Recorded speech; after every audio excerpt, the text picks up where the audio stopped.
Hello friends, welcome back to Sendalai Technical Institute. நம்ம சேனல்ல AutoCAD பத்தி நிறைய வீடியோக்கள் பார்த்துட்டு வரோம். இன்னைக்கு வீடியோ ரொம்ப ஸ்பெஷல். ஏன்னா உலகத்துல கொஞ்சம் நல்ல சம்பளம் கிடைக்கக்கூடிய ஒரு ஃபீல்டான ஆயில் அண்ட் கேஸ் இண்டஸ்ட்ரியில என்னென்ன வகையான டிராயிங் சைஸ் பயன்படுத்துறாங்க மற்றும் அங்க இருக்கிற ஒவ்வொரு இன்ஜினியரிங் டிவிஷனோட இல்லை இன்ஜினியரிங் டிசிப்ளினோட டெலிவரபிள்ஸ் என்னென்ன டிராயிங் சப்மிட் பண்றாங்க அந்த டிராயிங்ஸோட ஸ்டாண்டர்ட் சைஸ் என்னென்னு டீட்டெயிலாக பார்க்க போகிறோம். நீங்கள் ஒரு சிவில் மெக்கானிக்கல் எலக்ட்ரிக்கல் அல்லது இன்ஸ்ட்ருமெண்டேஷன் இன்ஜினியராக இருந்தால் இந்த வீடியோ உங்கள் கெரியருக்கு ரொம்பவே முக்கியம். ஸ்கிப் பண்ணாமல் கடைசி வரைக்கும் பாருங்கள். Standard drawing sizes in oil and gas. Okay friends, முதல்ல நம்ம ஆயில் அண்ட் கேஸ் இண்டஸ்ட்ரியில் குளோபலாக யூஸ் பண்ணுற டிராயிங் ஸ்டாண்டர்ட் சைஸஸ் என்னென்னு பார்த்துடலாம். இங்கே பெரும்பாலும் ஐசோமெட்ரிக் அளவு தான் ஸ்டாண்டர்டாக ஃபாலோ பண்ணுறோம். ஓகேங்களா? ஸோ முதல்ல A0 1189 into 841 mm. இதுதான் இருக்கிறதுலே மிகப்பெரிய சீட் சைஸ். இண்டஸ்ட்ரியோட பெரிய ஒரு என்டையர் பிளாட் பிளான ஒரே ஷீட்டில் காட்ட இந்த மாதிரி பெரிய சைஸை யூஸ் பண்ணுவாங்க. A1 next 841 into 594 mm. இது ரொம்ப காமனான சைஸ். டிசைன் அண்ட் இன்ஜினியரிங் ஆஃபீஸில் மேஜரான லேஅவுட்ஸ், ஓகேங்களா, ஜிஎஸ் இதெல்லாம் அப்புறமா லொக்கேஷன் லேஅவுட்டு இதெல்லாம் இந்த சைஸில் ஜென்ரலாக இருக்கும். அடுத்ததாக A2 594 into 420 மீடியமான சைஸ். இது சின்ன சப்போர்ட் டிராயிங்ஸ் அண்ட் ஐசோமெட்ரிக்ஸ் ஜென்ரலாக A2வில் ப்ரிப்பேர் பண்ணுவாங்க. அடுத்ததாக A3 சைட் இன்ஜினியர்ஸ்க்கு மிக இம்பார்ட்டண்ட்டான சைஸு. ஏன்னா A0 அண்ட் A1 ஷீட்டை கையில் வச்சுட்டு பார்க்கறது ரொம்ப கஷ்டம் சைட்டில். ஸோ அதனால் சைட்டில் வேலை செய்கிறதுக்காக எல்லா டிராயிங்கும் A3யில் தான் ஸ்கேல் டவுன் பண்ணி பிரிண்ட் எடுத்து கொடுப்பாங்க. ஸோ இந்த A3யோட சைஸ் பார்த்தீங்கன்னா 420 into 297. இந்த A3யில் என்னென்ன டயக்ராம்ஸ் வரைவாங்க அப்படின்னு கேட்டிங்கன்னா, கனெக்ஷன் டயக்ராம்ஸ் மாதிரி சின்ன ஸ்கிமேட்டிக்ஸு இதெல்லாம் வரைவாங்க. உதாரணத்துக்கு கேபிள் பிளாக் டயக்ராம் வரையலாம், இல்லை ஸ்கிமேட்டிக்ஸ், இல்லை inter connection diagram, termination diagram, loop diagram இதெல்லாம் A3யில் வரையலாம், A1ல் வரையலாம். ஸோ இந்த டயக்ராமை இந்த சைஸில் தான் வரையணும் அப்படின்ற மாதிரியான ஸ்ட்ரிக்டான ஸ்டாண்டர்ட்ஸ்லாம் உங்களோட கிளையண்ட்டோட டிராஃப்டிங் ஸ்டாண்டர்ட்ஸில் கொடுத்துருப்பாங்க தெளிவாக. அதை நீங்கள் பார்த்து ஈஸியாக தெரிஞ்சுக்கலாம். அடுத்தது A4 297 into 210. இது நம்ம நார்மலாக யூஸ் பண்ணுற பேப்பர் சைஸ் தான். இது டிராயிங்க்கு ரொம்பலாம் யூஸ் பண்ண மாட்டாங்க. பெரும்பாலும் டேட்டா ஷீட்ஸ் அண்ட் ரிப்போர்ட்ஸ்க்கு தான் யூஸ் பண்ணுவாங்க இந்த சைஸு. நான் பார்த்ததில் ஒரே ஒரு ஹூக்கப் டயக்ராம்ஸை மட்டும் A4ல் யூஸ் பண்ணியிருக்காங்க. ஓகேங்களா? இப்போ நம்ம ஆயில் அண்ட் கேஸ் இண்டஸ்ட்ரியில் இருக்கிற ஒவ்வொரு முக்கியமான டிபார்ட்மெண்ட் அப்புறம் அவங்க சப்மிட் பண்ண வேண்டிய டிராயிங்ஸை பற்றி பார்க்கலாம். அண்ட் தென் அதோட சைஸை பற்றி நம்ம பார்க்க போகிறோம். ஓகேங்களா? ஸோ ப்ராசஸ் இன்ஜினியரிங், ஒரு பிளான்ட்டோட ஆரம்பகட்ட வேலையை இவங்க தான் ஸ்டார்ட் பண்ணுவாங்க.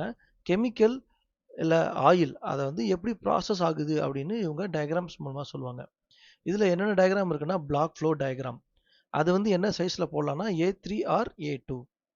ப்ராசஸ் ஃப்ளோ டயக்ராம், அது size A1 or A0.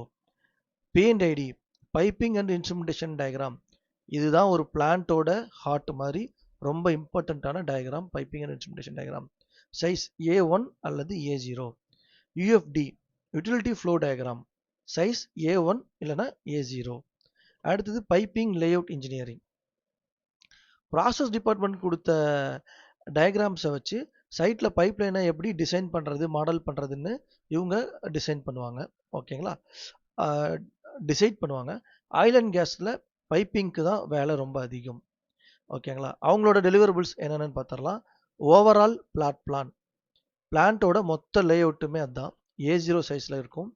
Piping general arrangement drawings, பைப்லாம் எந்தெந்த ரூட்டில் போகுது, எப்படி எக்யூப்மெண்ட் கூட கனெக்ட் ஆகிருக்குன்னு காட்டுற டயக்ராம், அதோட சைஸ் A1 அல்லது A0.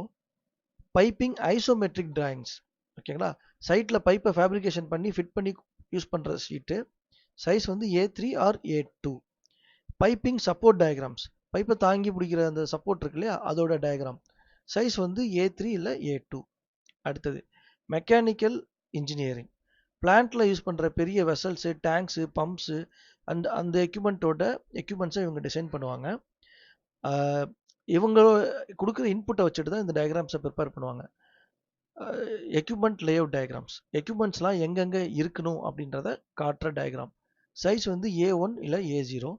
அடுத்து எக்யூப்மெண்ட் ஜென்ரல் அரேஞ்ச்மெண்ட், ஒரு எக்யூப்மெண்ட்டோட அதாவது டைமென்ஷனல் டீட்டெயில்ஸ்னு சொல்லுவாங்க. ஓகேங்களா, முழு நீள அகல விவரங்கள்லாம் இருக்கிறது. அதோட சைஸ் A2 இல்லைன்னா A3. அடுத்தது எலக்ட்ரிக்கல் இன்ஜினியரிங், பிளான்ட்டுக்கு தேவையான மொத்த பவர் சப்ளை மற்றும் கேபிளிங் நெட்வொர்க்கிங்கை எலக்ட்ரிக்கல் வந்து டிசைன் பண்ணுவாங்க. எஸ்எல்டி, சிங்கிள் லைன் டயக்ராம், மொத்தமாக ஒரு பிளான்ட்டோட பவர் டிஸ்ட்ரிபியூஷன் சார்ட், அப்படிதான் எஸ்எல்டி.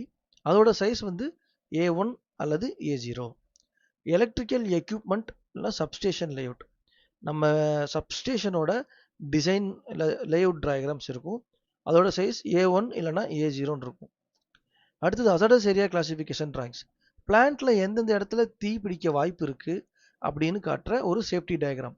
சைஸ் A1 அல்லது A0. Lighting and earthing layouts.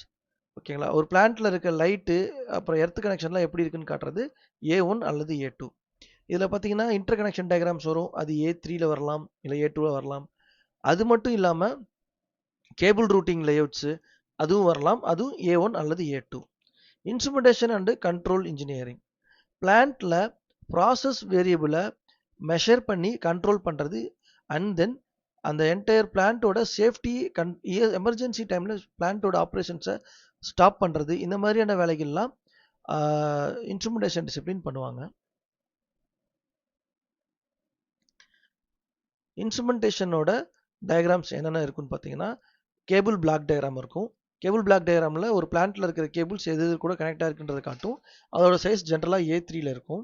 Instrument location plan, எங்கெங்கெல்லாம் இன்ஸ்ட்ருமெண்ட்ஸ்லாம் லொக்கேட் ஆகிருக்கு அப்படின்றத காட்டுறது. அதோட சைஸ் வந்து ஜென்ரலாக A1 இருக்கும். இன்ஸ்ட்ருமெண்ட்டோட ஹூக்அப் டயக்ராம்ஸ், ஓகேங்களா, ஒரு இன்ஸ்ட்ருமெண்ட்டை எப்படி கொண்டு போய் பைப் லைனோட இல்லை எக்யூப்மெண்ட்டோட கனெக்ட் பண்ணணுன்றதை காட்டுற டயக்ராம். அதோட சைஸ் வந்து A3, அப்படி இல்லைன்னா A2 இருக்கலாம். லூப் டயக்ராம்ஸ் அல்லது inter connection diagrams, wiring connection பற்றின டீட்டெயில்ஸ் கொடுக்குற டயக்ராம்ஸ்லாம் A3 இல்லைன்னா A4 இல்லை A1ல கூட சம்டைம்ஸ் வரும். அடுத்தது சிவில் அண்ட் ஸ்ட்ரக்சரிங், மேலே பார்த்த எல்லா டிசைனோட பைப்ஸு, எக்யூப்மெண்ட்டு, இன்ஸ்ட்ருமெண்ட்ஸு, அவங்களோட கேபிள் ட்ரேஸு, அந்த கேபிள் ட்ரே ரூட் பண்ணுறதுக்கான சப்போர்ட் பண்ணுறது, இதை தாங்கி நிற்கிறதுக்கான ஃபவுண்டேஷன் மற்றும் ஸ்டீல் ஸ்ட்ரக்சர்ஸை சிவில் அண்ட் ஸ்ட்ரக்சரல் இன்ஜினியரிங் தான் டிசைன் பண்ணுவாங்க. சரி, அவங்கக்கிட்ட இருக்கிற drawings grading and levelling plan, site preparation, நம்ம சைட்டோட இடத்த சமப்படுத்துகிற டயக்ராம், சமமாக காட்டுறதுக்காக. ஸோ அதோட சைஸ் வந்து A0. Foundation layout and reinforcement details, concrete மற்றும் கான்கிரீட்டோட ஃபவுண்டேஷன்ஸ் எங்கெங்கே வருது அப்படின்னு சொல்கிற டயக்ராம். A1 அல்லது A0 இருக்கும். Pipe rack, technological structural diagrams, pipe stand பண்ணுற பைப் ரேக்கு, அப்புறம் பெரிய ஸ்ட்ரக்சர்ஸோட டிசைன், ஓகேங்களா, அது A1 அல்லது A0ல கொடுப்பாங்க. பார்த்தீங்களா ஃப்ரெண்ட்ஸ், ஒரு ஆயில் அண்ட் கேஸ் பிளான்ட் உருவாகிறதுக்கு பின்னாடி இத்தனை டிபார்ட்மெண்ட்டு, இவ்வளோ டிராயிங்ஸு, இவ்வளோ ஷீட் சைஸஸ்லாம் இருக்குது. இந்த தகவல் வந்து உங்களுக்கு ஒரு புதிய அண்டர்ஸ்டாண்டிங்கை கொடுத்துருக்குன்னு நம்புகிறேன். அடுத்த வீடியோவில் என்ன இன்ஃபர்மேஷன் வேணும் அப்படின்றத கமெண்ட் பண்ணுங்கள். அதை மிஸ் பண்ணாமல் பார்க்க நம்ம செந்தாலை டெக்னிக்கல் இன்ஸ்டியூட் சேனலுக்கு சப்ஸ்கிரைப் பண்ணிவிடுங்க. வீடியோ பிடிச்சிருந்தால் மறக்காமல் லைக் மற்றும் உங்கள் ஃப்ரெண்ட்ஸ்க்கு ஷேர் பண்ணிவிடுங்க. அடுத்த வீடியோவில் பார்ப்போம். தேங்க்யூ. Bye friends.